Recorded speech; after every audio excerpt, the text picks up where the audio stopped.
I absolutely hate this, but right now with Manchester City's drop off, it could be an Arsenal Liverpool title race. You could throw Villa in the mix there. I think Tottenham have dropped off since injury and will go Spursy. Newcastle, I don't think have the depth. Manchester United, as much as I'd like to say Ten Hag manager of the month, Maguire player of the month, goal of the month, the treble, we're back. We are nowhere near close to challenging. I think it could be Arsenal, I think it could be Liverpool, and I think Villa and City could potentially be up there. You can never write off Man City. There's so many seasons, but they have a bit of catching up to do, and they do it because I think they've got players that are used to winning the title. So when it comes to near the end of the season, City's players kind of have that mentality to get through that slump, which is where Arsenal dropped, where Liverpool, I wouldn't say Liverpool dropped. City were just relentless in previous seasons, and a big part of it will come down to injuries. But as things stand, it could be an Arsenal Liverpool title race, which for me is almost worse than a Liverpool City title race as a United fan, because you notice Arsenal fans' presence more.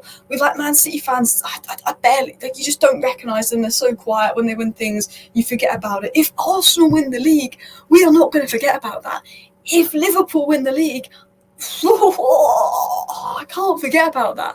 So it is my worst nightmare. But we're going to talk about Arsenal, we're going to talk about Liverpool, and we're going to talk about why they're both in the title race and why I believe both of them can win the league. And I think it will come down to two things: mentality and experience, which I think Liverpool have a little bit more of, and injuries. And I think it's going to come down to one of those two things. If Declan Rice gets injured, Arsenal, boom. If Saliba gets injured, Arsenal, boom. Although they have got Timber to come in, who I think is going to be really, really good when he comes in. So we're going to start by talking about Liverpool firstly. Liverpool's recent results: a win versus Bournemouth, a draw to Luton, a loss to Toulouse. That's when they catch Europa League.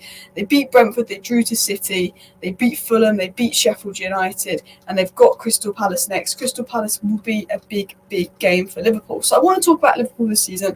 I want to talk about Liverpool's players, and then we're going to talk about Arsenal. And I just realised my screen isn't shared, but I was getting up Liverpool's players here.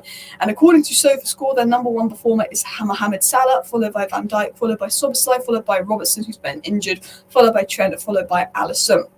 So if we break down Liverpool and we go sort of back into their Sheffield United game, which, bear in mind, wasn't Liverpool's best game, but they managed it out well. And I think there's been games with both Liverpool and Arsenal this season where they've not been at their best, but they've got the win and they've managed the game well. And Arsenal have been getting those clutch goals. Liverpool almost got moments versus Fulham, and that's what makes you a title-winning side, and that's what Liverpool and Arsenal got at the moment. There's 90th minute winners in them, and it kills me to say that. But if we look at Liverpool versus sort of Sheffield United here, Alexis McAllister has got an injury, which could be a big sort of miss for Liverpool, but I do think Wataru Endo has really grown. I think Darwin Núñez, there's always a player in Darwin Núñez, and I think when I look at Liverpool, Salah, he's got goals in him.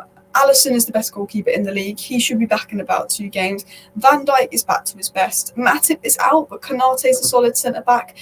Trent Alexander-Arnold is back to his best. I think Gravenberch is only going to get better and better. Szoboszlai's been excellent.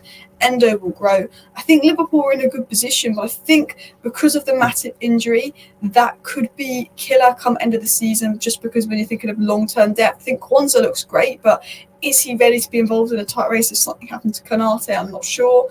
But they've got Trent who can come into midfield. They've got Endo that's looked really good recently. They've got Szoboszlai. They've got Gravenberch who's going to get better. They've got Salah.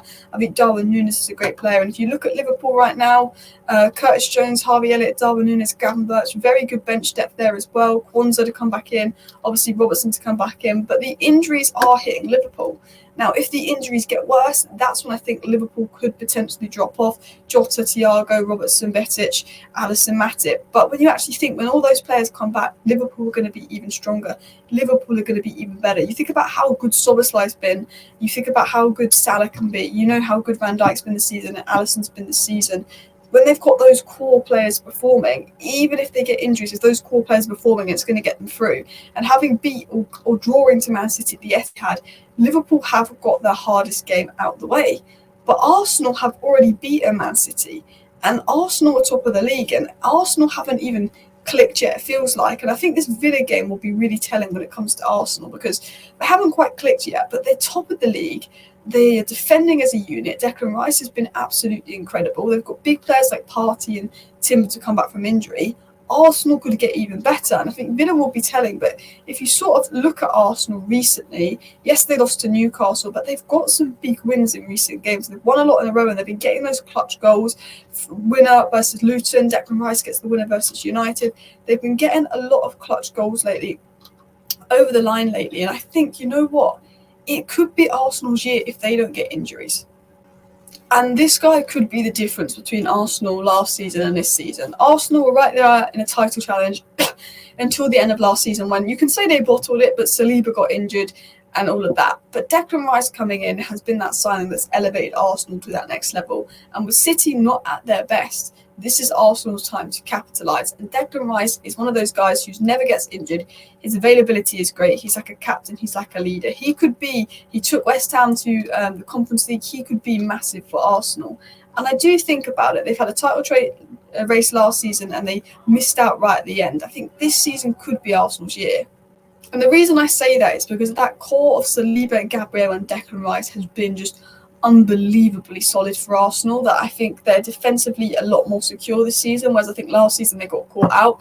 Yes, they don't seem as free-throwing, yes, they don't seem to be breaking down the low block as well, but they're also scoring lots of goals, they're also getting those goals, and they've also got that quality to make those goals. And I think because they control the game so well defensively, they will control the game better going forward.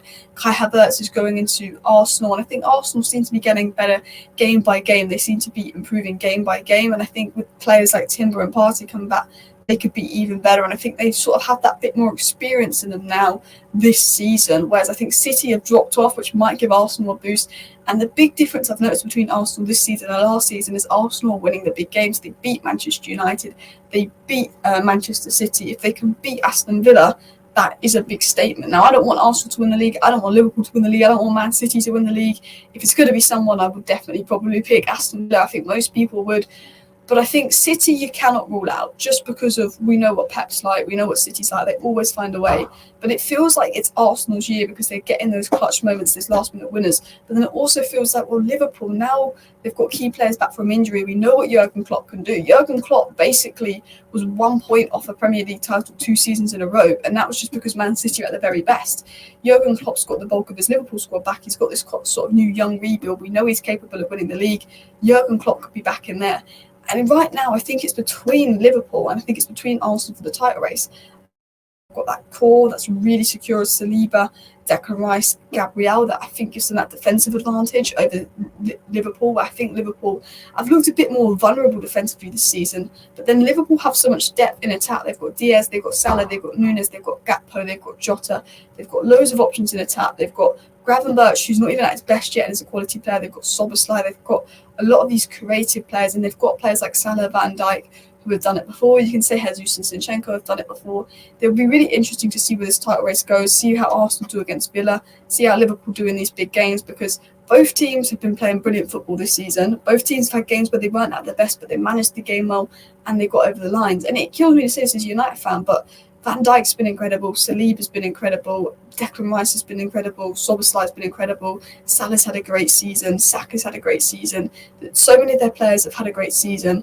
I ultimately think any of those teams that I've named can win the league. I think it massively is going to depend on injuries. I think Liverpool being in the Europa League could give them advantage because it's going to be easier for them to rest players. I think Klopp, having won the league before, and Liverpool maybe having a bit more experience, could give them an advantage. But I think that Declan Rice signing might take Arsenal to that next level, where they were so close to winning the title last season when Man City are at their best. Maybe Rice can get them over the line. I don't know. Let me know down below who you think is going to win the title. It was a bit of a different video, but I will be back tomorrow with a match reaction to the games and a United match reaction. So see you then. Bye.